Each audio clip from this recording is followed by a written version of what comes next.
Perfeito. Então, vamos a ela, né? A pergunta é: a prece torna o homem melhor? Olha que pergunta Kardec fez. Os espíritos responderam: sim, porque aquele que faz preces com fervor e confiança se torna mais forte contra as tentações do mal. E Deus lhe envia bons espíritos para o assistir. É um socorro jamais recusado quando o pedimos com sinceridade. Você tocou nisso na sua fala, não foi? Foi. Isso é fantástico, né? É um socorro que jamais lhe é recusado, quando pedido com sinceridade. Né? Aquilo que emana do coração, botar sentimento quando você sai, que os espíritos dizem que a prece não é só súplica, é também comunhão do espírito do filho que se dirige ao Pai, da criatura que se dirige ao Criador. É o mais poderoso, diz o mentor André Luiz, é o mais poderoso influxo magnético de que se tem notícia. Isso é fantástico, não é? E esse poder está dentro, né? Está dentro. O sentimento que você bota quando você diz, meu Deus, que diz aquilo, o nosso pensamento repercute nele. Ele está aqui. Nós estamos, como bem diz esse mesmo mentor, que define isso, ele vai dizer que nós estamos mergulhados na substância viva da mente de Deus. O fluido cósmico universal, não é? Isso. É um hausto do Todo-Poderoso, é a força nervosa do Todo-Sábio, é o plasma divino, é a substância viva da mente de Deus. Nós estamos dentro dessa substância. Quando você pensa em Deus, nosso pensamento está em contato direto com o seu pensamento. A gente não para pensar nisso não, professor Argemiro. Não é? Essas verdades, esse poder que está nas minhas mãos, eu tenho que exercitá-lo.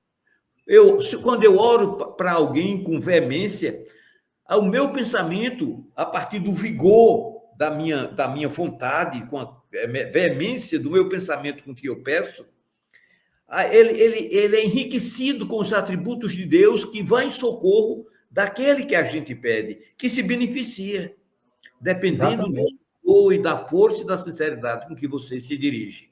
E essa, como ele diz aqui, não é? Prece alguma, socorro algum, jamais é recusado. Esse socorro jamais é recusado quando pedido com sinceridade. É uma orientação. É aquilo que você colocou quando você falava no texto. As pessoas balbuciar, movimentar os lábios, uma prece decorada com o pensamento em outra coisa, essa prece não está com sentido, não está com fervor, ela não está de forma alguma conectada, porque ela não está indo no endereço que você está mandando, você está mandando para outro canto. Não é isso? Quando eu me conecto, as partículas, como você bem colocou, se conectam e aí sim, essa ligação, não é? Que é automática, é a velocidade do pensamento. A ciência ainda não sabe essa velocidade, mas é a coisa mais rápida do universo, né? É mais rápido que isso. E veja como quando Kardec orienta de que quando você ora, você estabelece uma corrente fluídica da sua mente à mente que você está se dirigindo. Isso. E a energia dessa corrente está na razão do vigor do seu pensamento e de sua vontade. Eu sou quem dou, não é, Argemiro? Eu sou quem dou força à minha prece. Eu sou dependendo da minha fé, o vigor com que eu peço essa corrente fluídica.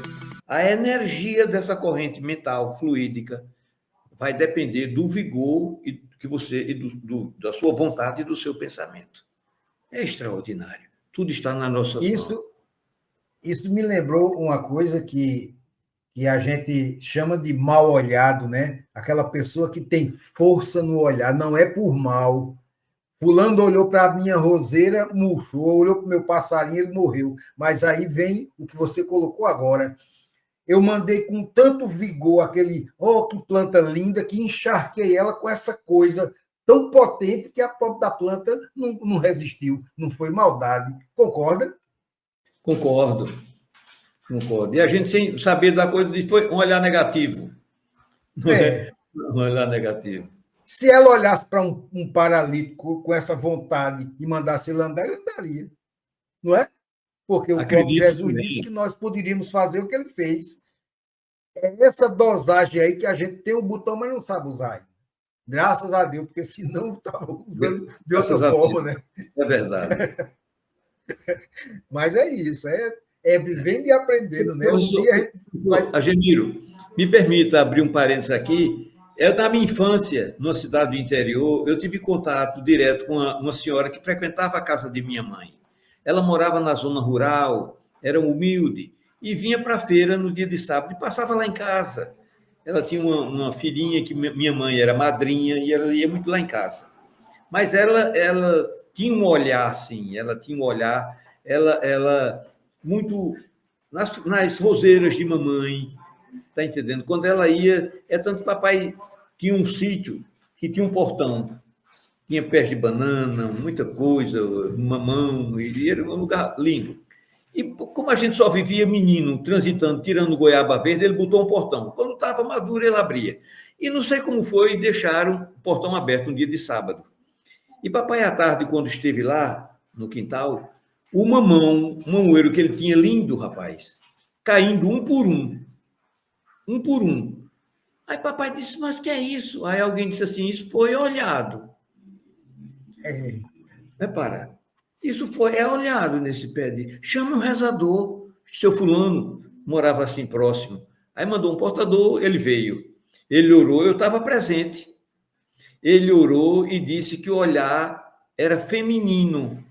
Era um olhado de mulher. Repara. Não ia cair mais o mamão, mas nunca mais o mamoeiro ia botar a mamão como botava antes. E isso é verdade. Papai terminou mais tarde cortando esse mamoeiro, que eram aqueles frutinhos mirrados. Não crescia, tá entendendo? Mirrados. E essa senhora, quando ela almoçava, que ela ia lá para casa, assim, no sábado, almoçava lá, a mamãe fazia um pratinho, ela sentava assim, numa área enorme que tinha, e almoçava. E tinha um pé de pimenta. Isso eu presenciei, viu, professor? Ela tirava aquelas pimentinhas redondas, vermelhinha, parecia uma pitanga. A pitanga tem uns gomozinhos, ela não, é toda lisinha. Era vermelho esse pé de pitanga, de pimenta. Ela tirava aquilo, mordia, comia aqui e mordendo a pimenta. Eu, menino, ficava olhando, impressionado com aquilo. Ela gostava de pimenta, muita pimenta. Mas não tem nada a ver com a outra coisa, eu acho que não. Mas ela tinha um olhar negativo, né? Tinha esse magnetismo. Exatamente. Se ela soubesse dosar isso com a intenção, não é, naquela direção, ela poderia fazer coisas, né, fantásticas. Isso está provado cientificamente e você agora confirmou com essa história que você presenciou, quer dizer, e outros que os nossos ouvintes aí sabem de histórias que não é de hoje, né? Mas, como você bem disse, é o mal olhado. Na verdade, a intenção não era maldosa. Ela achou bonito o mamoeiro, achou bonito o passarinho, e essa emanação foi tão forte que o bichinho lá não aguenta. Não é por ser criança, por exemplo. Criança, se brincar o olhado, né, deixa a criança em mau estado, né? E não tem remédio na farmácia. Tem que ser o rezadorzinho com gainho de mato. Desse jeito. É história, né? E salvou muita gente esse raminho, né? E como minha avó rezava, olhada, eu presenciei muitas vezes ela rezando criancinha, que o médico já tinha mandado para casa, e minha avó rezava 3 vezes e a criança já estava boa. Na terceira vez, a criança já estava pegando o galinho na mão dela. Quer dizer, acredite quem quiser, né?